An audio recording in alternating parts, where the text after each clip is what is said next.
Hi, I'm Allie, and today I'm starting a 5-week-long journey to learn how to make a stop motion. I've made a few in the past, some with my phone and some with my camera, but I haven't made a stop motion that I'm proud of before, as most of them have been very short with little to no story, and the one time that I actually made a story, it was only 2 minutes long and terrible quality. So I've broken up this process into a few steps: script, set, filming, and editing. To help guide me through this process, I've reached out to a few friends in the community to be my mentors, and I've interviewed them to help guide me through the process. This is Micah, also known as MixiePixie7 in the doll community. She's a third-year film student, but she's also a big figure in the American Girl YouTube community, with almost 200,000 subscribers. Andrea is one of my closest friends in the doll community, and she has been making stop motions for about 10 years. She's a third-year film student with a minor in animation. Olivia, also known as Dancing Dolphins in the community, is another creator who puts so much effort into her content. What I love about her work is her dedication, since a lot of her stop motions are around 10 minutes,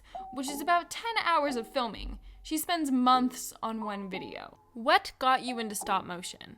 I started making stop motions just over 9 years ago, actually. Beginning of April in 2012, I believe, is whenever my sister and I found YouTube, and we started making stop motions like the next day. I was looking on YouTube. I think I used to really like Littlest Pet Shop videos on YouTube. I got American Girl dolls, and so I must have just searched them. I honestly don't remember. I know I came across Steven's Would a Dancer and a lot of the early American Girl YouTubers out there, and I just thought it was cool. My dad helped me learn, and I learned how to do some stop motions, and I edited in Windows Movie Maker. I started making stop motions probably 2007. Before I made my YouTube channel, I was putting them on my mom's camera, but not doing anything with them. I would just press the button on the camera and just watch them back, and then they'd get deleted.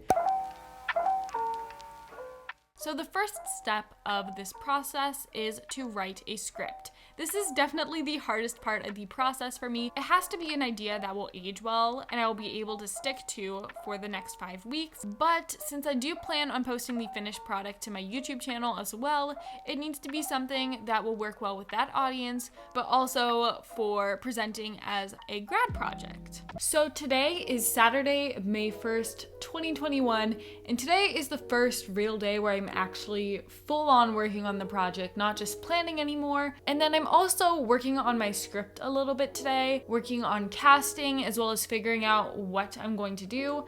I've been tossing a few ideas in my head. I had a blind date idea, but in the end, I'm going with one about hiccups. I created a group chat a few days ago with a bunch of my favorite stop motion YouTubers, and I asked them, how do you come up with your ideas? Getting started is the hardest part, and figuring out what I want my story to be about is hard. I find ideas from all over the place.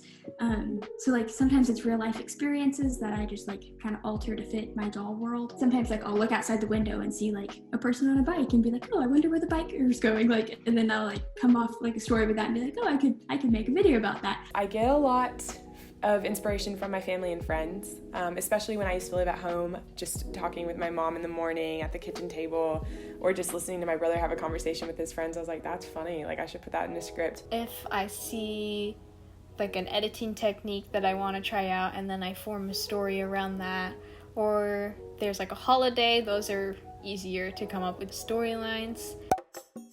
So once I had finished my script, the next step was to start working on sets. So I wrote down all of the locations that I would need for my stop motion, and then I did a trip to the craft store to get the materials I needed, such as foam board, scrapbook paper, and things like that to build my set. How long does it usually take you to make your sets? And do you have any tips about set building in general? A couple weeks ago, I was building a massive set for the movie I'm currently working on. One part of the set alone took me 10 or 11 hours to build. Usually it takes me about 30 minutes to an hour. It depends on if you want wall color, if you want it at a height that you can stand up. Towards the end of my stop motion career, I started filming things on top of tables so that I could walk around as opposed to sit all day. And when it comes to walls and things, I'm super cheap. I'll just find a cardboard box or a lid or something like that to create a 3-wall set.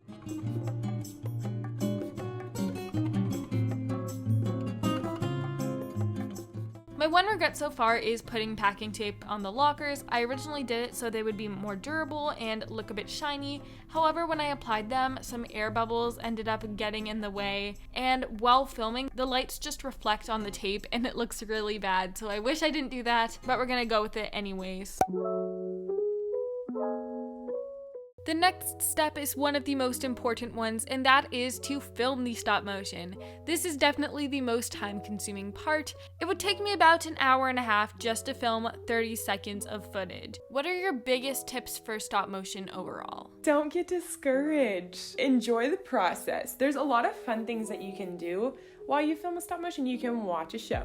You can listen to music, specifically like an album that you've been wanting to like actually play all the way through, or a Broadway musical or something.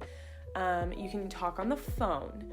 Like there's so many things that you wouldn't normally get to be doing because they just take time, but you can like multitask while you stop motion. So I genuinely enjoyed that part of it. Just like it feels like rest to me. And then be patient because it is tedious, but at the same time, like the product is always so worth it, and I'm just always super proud of whatever I've done. Don't let it intimidate you. Like just take it scene by scene. I just finished filming the very first scene of the stop motion. I'm not necessarily filming in continuous order, but I am getting both hallway scenes done today. I started filming at about 5, and it's taken me like 90 minutes, I believe, so far to get where I am right now. So that was like, I don't know what will end up being like a 30-second scene. It took a long time to do. I just finished filming scene 3, which is the second hallway scene. This one I think took a bit less time than the first one did. I don't remember exactly when I started filming this scene. I want to say around 9 p.m. and it's currently 10:11. This scene will probably also be about 30 seconds. Stop motion takes forever, but it went pretty well. And now I'm going to rough cut that, and I think that's all I'm gonna do for tonight.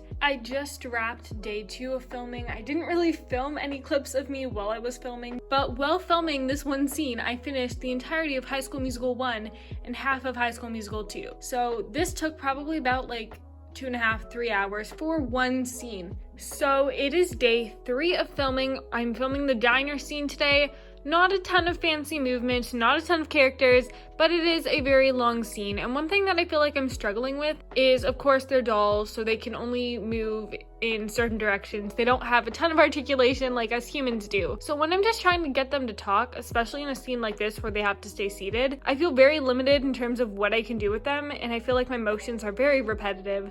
So I'm gonna try and do some experimentation, but here is the set. Filming a stop motion is so exhausting because not only are you trying to move the dolls, but every time you take a photo, you have to move your hand out of the way. So I usually just move it up, and it is an arm workout. It is currently past midnight. I started filming very late. I'm taking a break to recharge batteries and things like that. 2:18 a.m. That's a wrap. So today is going to hopefully be the last day of filming. I'm filming the last scene of the movie, so the bedroom sleepover one. It's currently just before 10 p.m. Hoping to finish this before midnight, but who knows at this point.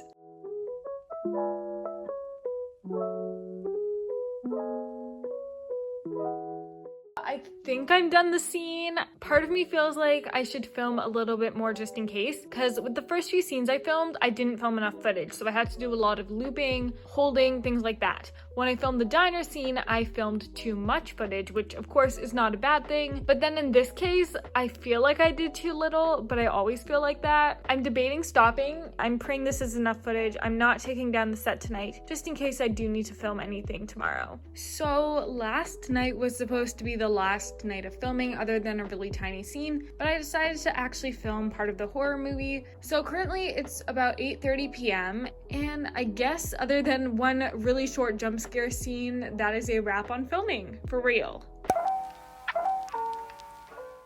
The last step of creating a stop motion is to edit it. So that means turning all of those photos into a video, adding music, adding graphics, and all of that. So the editing software that I am using is Final Cut Pro. I bought it for myself a few months ago, but this is my first time editing a stop motion on this software. I did rough cut as I go, which meant that after filming every scene, I would turn all of the photos into a video clip just so I could get a sense of if I needed to film more and how the stop stop motion was looking so far. So some of these clips were taken before some of the filming clips that you just saw, just because I would rough cut after every scene. Final Cut has been such a great investment for me. It's actually not even industry standard, so I have to learn Premiere Pro at some point, but it's really great for stop motion, and there's so many things you can do, and I feel like it gives you a completely new level of creativity when it comes to animating the dolls, because suddenly you can have things like flying out of their hands or like overlapping things, so it's pretty cool. Music is